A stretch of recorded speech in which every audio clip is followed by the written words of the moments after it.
Meditation. It's a tool. Essentially, it's a tool. It's definitely not needed. Let me repeat this. It's definitely not needed to reach the heights of your spiritual evolution. But it is also at the same time very much necessary for some on their journey to connecting with their spiritual side.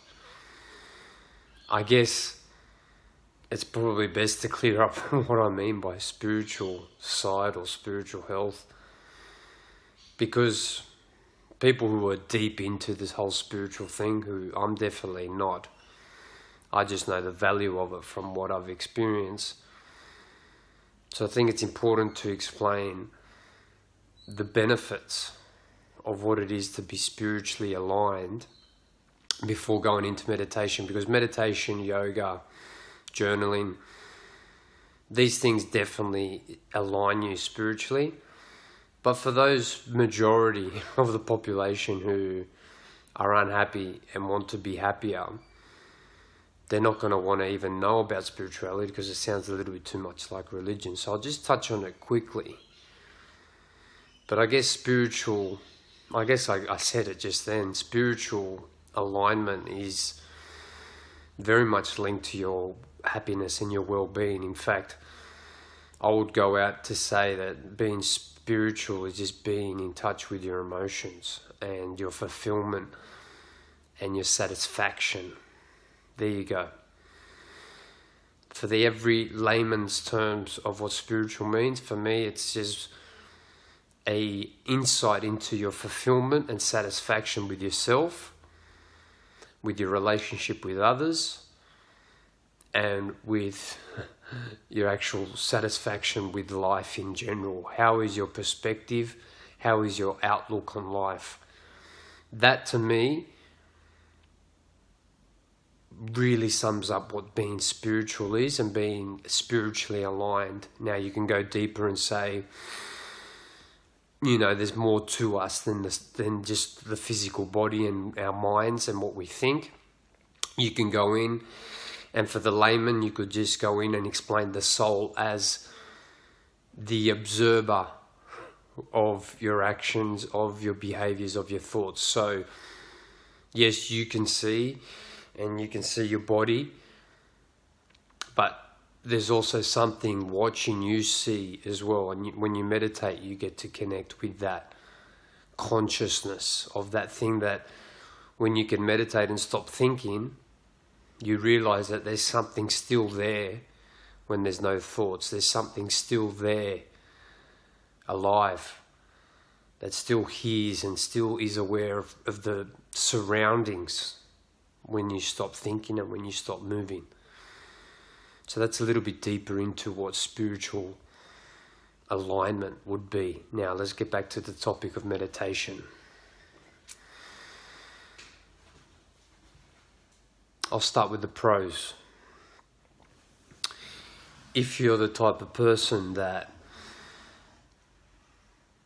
has no control over their thoughts, has no control over the judgments and the behaviors of yourself, meditation is going to be a great tool. If you're the type of person who's never really felt any emotions or can't describe emotions or are very emotional and break down really easily, meditation's a great tool. Why? Because getting in touch with your emotions is going to set you up for aligning you to realize where you're at. And what I mean by that is that your emotions are the actual thing that allow you to be happy and satisfied in life. How? Because happiness is an emotion, but you don't get to happiness, long-term fulfillment happiness, not just your boyfriend bought you a a ring or whatever, and you get that flush of joy, and then it goes away. No, I'm talking about real internal happiness. You don't get to that just, you need to go through several steps to get to that internal joy, which means connecting with your emotions to see what's blocking you, because we're all blocked emotionally. And meditation allows you to go in and see where you're blocked, and just to see how you're blocked, what emotions are blocking you from feeling joy and peace. Because that's our true state. When the gurus say our true state is internal peace and happiness and heaven on earth, like I talked about yesterday, that's our true default state. But as it has it, most of us are blocked from that, from whether it's fear, guilt, shame, anger, frustration, whatever the emotion is. Meditation is a tool to slow your thoughts down enough so that you can reach a state of silence internally in terms of your dialogue with yourself, in terms of your thoughts. And it's in that environment where there's just stillness of mind where you get access to your emotions, or your soul, as some spiritual gangsters would like to call it. Without stillness of the mind, it's no different to the addictions that I spoke of yesterday. You're distracted. The thoughts are distracting you from feeling your state of emotions. So meditation is a tool to help you, to guide you into accessing your emotional health. Now let me get in quickly before any of you stop watching the video any further. And this is going to be directly to the skeptics, to the people who are not into the whole spiritual jargon and are kind of interested in being happy and joyful and peaceful internally and just being really satisfied with life, but don't want to get too caught up with the whole religious, spiritual terms and whatnot. They're good on you, because there's no need to. Just realize that avoiding your emotional health is dangerous. And I'm not just saying that lightly. Dangerous in the fact that if you avoid and distract and addict yourself away from your emotions, it's just another form of stress. It's no different to smoking your whole life and getting lung cancer, or eating processed food and getting breast cancer, or any of the stresses that we put ourselves under, lack of sleep and whatever it is. Our emotions, cause stress. They aggravate the system. They increase cortisol. All you have to do is look at the last time you were scared or whatever. You feel your physiology change when you've got fear present, or sadness or whatever. You feel yourself get hot, you get sweaty, you go red in the face. Like, there's a chemical reaction when we get emotional. Undeniable. You've all experienced it once in your life. Now, that comes up if you're, whatever, you've been triggered to feel like that. It comes and it goes. You've got a public speaking event, or you're going for a swim and you're scared of swimming, whatever it is. It's very short term, the stress goes away and your chemical hormonal balance goes back to normal. Now, that's all well and good, but if you've got anger repressed, frustration, sadness or grief repressed, that's what creates the ulcers. That's what creates the cancers. That's what creates the internal inflammation that can't be explained by science or the medical industry. And when people say, oh yeah, but Jimmy, he ran every day and he was healthy as a pin. He'd eat all the vegetables and he'd do all the exercise and he slept well and he didn't drink and he never smoked. But he got a heart attack at 57 and he died. We've all heard the story of Jimmy or Johnny or Sally who have lived the ideal life and still dropped dead. There's no mistakes in life. What I mean by that is that everything happens for a reason. You are watching this video for a reason. Everything in your life that's happening to you is happening for a reason. And if you take ego out of it, you realize, yeah, it's true. There's always a lesson. There's always an objective truth. There's always something that I can learn from in my life that'll make me better and that'll progress me to the next level.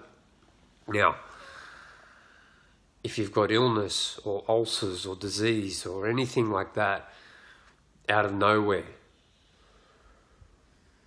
you have to start to look at the emotional relationship with your actual health, physical health. When you have heart problems, I'm sure I stuffed this up last time, but when you've got a stroke or some kind of heart attack or whatever, and the left side of your body shuts down and you've got, the lip drops and whatever, the heart organ related to the physical body shutting down half of your body, right? That's because it's on the same neurological loop. Now, last time I checked, the heart is very responsible for feeling of love and being heartbroken. So it's also connected to emotions, right? So that relationship they call the neurological loop. So the muscles, organs, and emotions are tied on the same pathway, will be affected.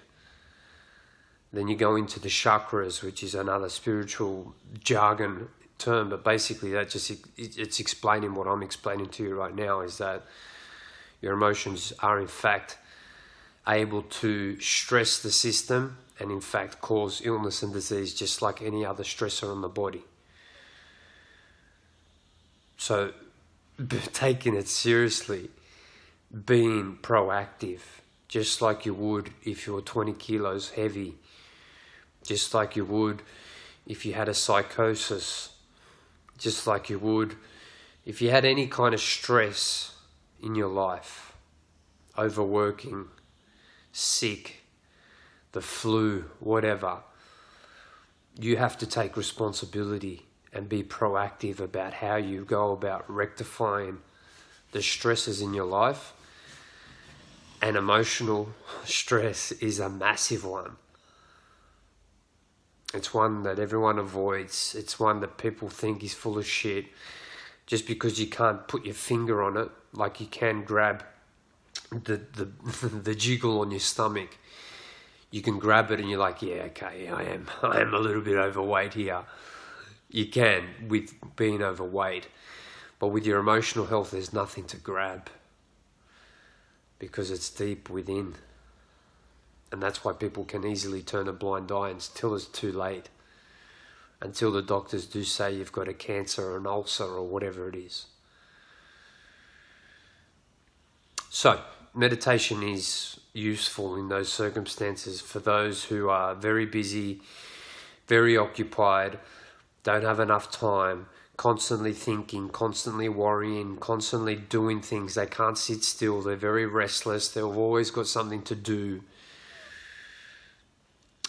They're addicted, right? Meditation is great for those people. And that's why you find now it's very popular in the, entrepreneur and the self-development industries, and people who are into those kind of things are very much, meditation is just this big rage now. It's nothing to do with religion or being spiritual. These people are meditating as a performance biohack is what they call it, because they see the benefit in slowing down just to take 20 minutes to just chill out and recharge. So they use meditation to recharge more so than to access their emotional health, because they're highly successful people. They don't have anything wrong with them, right? They're fine. They're going to go and kill it and, work hard and smash goals and make money and whatever. So it does work. If it's a thing now, anything that becomes a thing, it obviously does work. But again, It's what are you using it for? If you're just using it just to recharge and to switch off, okay, cool, that's great. But is that doing anything for your fulfillment and satisfaction with life? Because I'll tell you one thing that I know for certain. Chasing materialism in whatever way, business, finance, any kind of object or anything like that, chasing that or setting up things in the future that will, in your mind, bring you happiness when they all line up, when you make enough money, when you have the house, when you have the car, when you have all the chips lined up, all your investments are paid off and you're living off the residual income or whatever your fantasy is, then you'll be satisfied and you'll be somewhat happy. That's bullshit. Again, that's no different to your spouse bringing you a present or whatever and giving you a massage or whatever. Feels good in the moment. But 12:30, 1:45 the next day, when you're going back to your life and you're just left with you and your thoughts, and you're still wondering why you're not fully satisfied, you're not fully grateful for the life that you live, even though all your investments have lined up and paid off and you've got all this money, and there's still a hole inside. It's because you've been prioritizing the wrong things in life. That's the damn truth. And I'm glad I found that out at a young age, because I'm very precise with how I spend my time and energy these days. And making videos like this bring me much more fulfillment than any paycheck, I can assure you. And that's just one way for me to get fulfillment. Walking dogs is more than enough for me. In fact, just hanging here with them, observing their behavior, even though they're asleep, brings me a lot of gratitude. But that's because I appreciate and I know where the dead ends in life were for me and where the open doors lie. And that comes from visiting your emotional health. Prioritizing your emotional health by far brings you the biggest bang for your buck in terms of overall fulfillment and overall satisfaction with yourself and your life. Emotional health brings that in bucket loads. Yeah, you can get the six-pack abs, and yeah, you can get the job promotion, and yeah, you can make 20,000 here and whatever. But working through your emotional health really is the domino effect. Once you master that field, the other ones, by nature, align with whatever status your emotional health is. And all you have to do is look at the rah-rah motivational speakers and the Jim Rohns and the Tony Robbins and all these, people who say, manifestation and get your thoughts and your feelings aligned and all that stuff. That's all true, 100%. But it's only true when you work through your anger and your grief and your sadness and whatever it is, your fears and whatnot, that then it does become true. I'll finish there. Big love to you all. I'm enjoying this little roll on the YouTubes. See you soon.